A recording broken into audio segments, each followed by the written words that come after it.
থামো। এই যে কথাটা বলবো সেটা শোনো।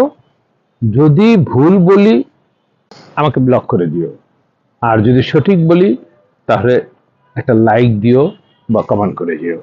যে কোনো একটা পোস্ট দিলেই তোমরা ফলো মি প্লিজ, আমাকে স্টার গিফট করুন, আমি উইকলি চ্যালেঞ্জ পূরণ করতে পারছি না, এই যে কথাগুলি বলো, এগুলি কি সঠিক? এগুলি ফেসবুকের অ্যালগোরিদমের বহির্ভূত, নিয়ম বহির্ভূত। এই জাতীয় কথা যদি বলো তোমার পারবে না। আর আরেকটা জিনিস, সবচেয়ে গুরুত্বপূর্ণ যে জিনিসটা হলো, সেটা ফলোয়ারের এখন আর কোনো প্রয়োজন নেই।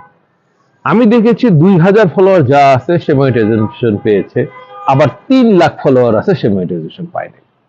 তাহলে ফলোয়ার ফ্যাক্টর না। আরেকটা জিনিস, এই যে দেখো দেখো আমার পোস্টগুলো কত পার্সেন্ট ফলোয়ার এবং কত পার্সেন্ট নন ফলোয়ার দেখে।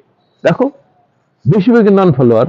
তাহলে ফলোয়ার নিয়ে আমি চিৎকার করবো কেন? তাহলে তোমরা কেন ফলোয়ার নিয়ে চিৎকার করতেছো? আর উইকলি চ্যালেঞ্জ কোনো ব্যাপার না। তুমি ভালো কন্টেন্ট দিতে থাকো, সবকিছু এমনিতেই হয়ে যাবে। ভালো পোস্ট দাও, ওই যে follow me please help me, এগুলি করো না। মনে থাকবে? এবার তো পছন্দ হয়েছে কথাগুলো, তাহলে এবার আমি একটা ফলো পেতে পারি, কি বলো?